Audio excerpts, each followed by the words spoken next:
It seems like everywhere you turn these days, someone's touting the benefits of positive thinking. Right. Like it's this magic bullet for a better life.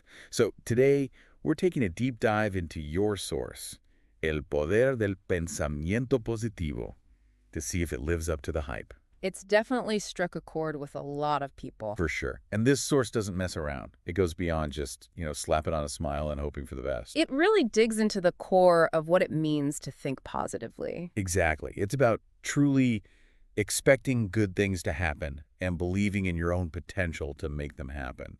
Have you found that distinction to be key in your work too? Absolutely. It's not just about fleeting optimism. It's about cultivating a deep-seated belief in yourself and your ability to achieve your goals. It's like rewiring your brain Yeah. almost. Exactly.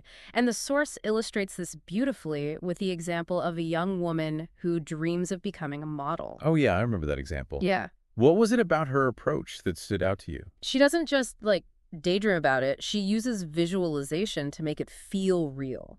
Okay, I'm intrigued because the source gets pretty detailed about how she actually does that. Right. It's like she's rehearsing for her dream life in her mind. She pictures herself walking the runway, posing for photos, all of it. Wow, so she's not just visualizing the end goal, she's visualizing the process of getting there. Exactly. And here's where it gets really interesting. As she's doing this visualization, she starts noticing potential obstacles. Like, she realizes that if she wants to be a successful model, she can't be staying up late watching TV. She needs to be well rested for those early morning castings. So it becomes this tool for proactive problem solving. I love that. Exactly, and that's a key part of her success.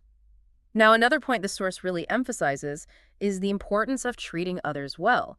It argues that this is actually a crucial part of positive thinking. That's interesting because it shifts the focus from our internal world to how we interact with the outside world. Right, and it's not just about being nice for the sake of being nice. The source suggests that it's deeply connected to self-respect. Okay, I'm curious to hear more about that connection. How so? Well, they argue that when we treat others poorly, it often stems from a place of insecurity within ourselves.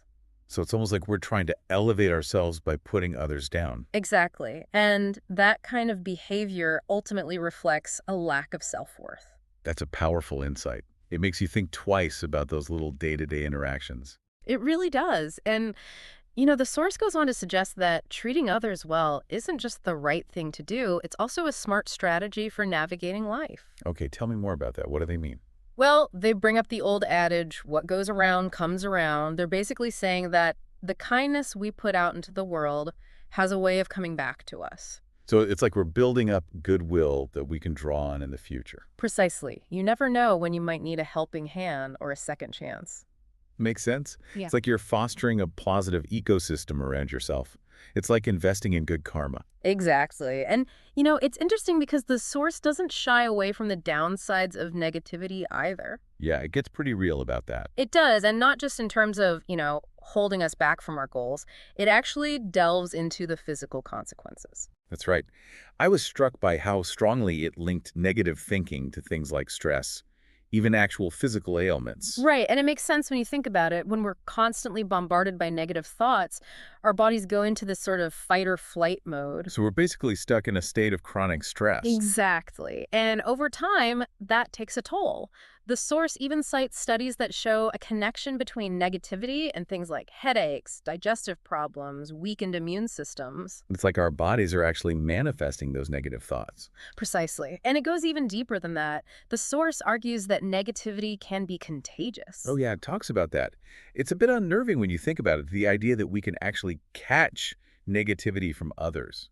How do they explain that? Well, they talk about how being around negative people can actually validate our own negative thoughts. So it's like those negative voices in our heads are suddenly being echoed by the people around us. Exactly. It becomes this self-perpetuating cycle. It makes it so much harder to break free from those negative thought patterns. It makes you realize how important it is to be mindful of who we surround ourselves with. But what about those situations where we can't always avoid negativity? Like, it's just a part of life, right? What does the source suggest we do then? They actually offer a really practical technique called reframing. Oh, yeah. I remember reading about that. How does that work again? So instead of getting swept up in someone else's negativity or letting a difficult situation completely drag us down, they suggest trying to see things from a more neutral perspective. Easier said than done sometimes. Oh, for sure. But the source encourages us to ask ourselves questions like, is there another way to look at this situation? Or is there anything positive I can take away from this experience? It's about actively shifting our perspective. Yes. And it ties into this idea of negativity becoming a self-fulfilling prophecy. Oh, that's an interesting concept. I wanted to ask you about that. How does that work exactly? Well, the source suggests that it often starts with a negative expectation. Let's say you have a big presentation coming up and you just know you're going to bomb it. Ugh, I've been there. Right, we all have. But here's the thing. That belief, even if it's subconscious, can actually influence your Well, actions. so. Well, you might procrastinate on preparing for the presentation, or you might come across as nervous and unsure during the actual presentation. And guess what? Those actions just make it more likely that you actually will stumble. It's like you're setting yourself up for failure from the get-go. Exactly. But here's the good news. The same principle applies to positive expectations. If you believe in your ability to succeed, you're more likely to prepare thoroughly, project confidence, and ultimately increase your chances of a positive outcome. So our beliefs really do have the power to shape our reality. Absolutely. And the source goes on to explore some really practical tools for cultivating a more positive mindset. One that particularly resonated with me was the use of daily affirmations. Me too. I've tried affirmations on and off over the years, but the source presents them as more than just, feel-good phrases. They do. They emphasize the power of consistency, almost like we're rewiring our brains. It's like we're creating new neural pathways, right? Yeah. Overriding those old negative ones. Exactly. Imagine like a path in the woods. Okay. The more you walk it, the more defined it becomes. Right. Affirmations are like that. The more we repeat them, the stronger those positive pathways become in our brains. And eventually they become our default mode of thinking. Yeah. So it's not about instantly erasing those negative thoughts. It's about building new, stronger connections. Precisely. And the source offers some really powerful examples of affirmations, specifically designed to combat common negative thought patterns. For instance, instead of, that inner critic saying, I'm not good enough, they suggest something like, I am capable and deserving of success. I like how those affirmations are framed in the present tense too. It's very intentional. It's like you're claiming that positive reality in this very moment. Exactly. It's a powerful shift in perspective. Yeah. Now, beyond affirmations, the source also touches on the idea of connecting with something larger than ourselves as a way to cultivate positivity. They even mention prayer, and not necessarily in a religious context. Right. More about tapping into a sense of hope and possibility. Exactly. Have you ever experienced that? Oh, absolutely. Sometimes just acknowledging that there's a bigger picture out there can be incredibly comforting, especially when things feel tough. The source really emphasizes that. It argues that this connection can be a source of strength and resilience during challenging times. Because it reminds us we're not alone in those struggles.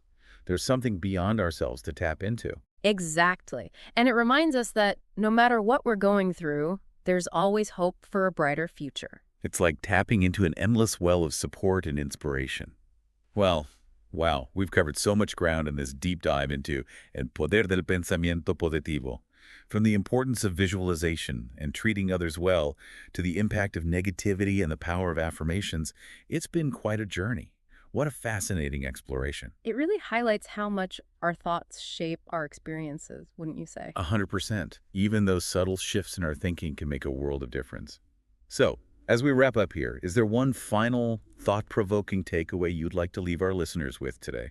Something to really ponder. One thing that really stuck with me from the source is this idea that cultivating a positive mindset is a journey, not a destination. I love that. It's an ongoing process. It is. It's about making those conscious choices every single day to focus on the good, to believe in ourselves, and to treat others with kindness. It's about remembering that we have the power to choose our thoughts. And in doing so, we shape our reality. So choose wisely. Choose wisely. What a powerful reminder. Thank you so much for guiding us through this deep dive. Till next time.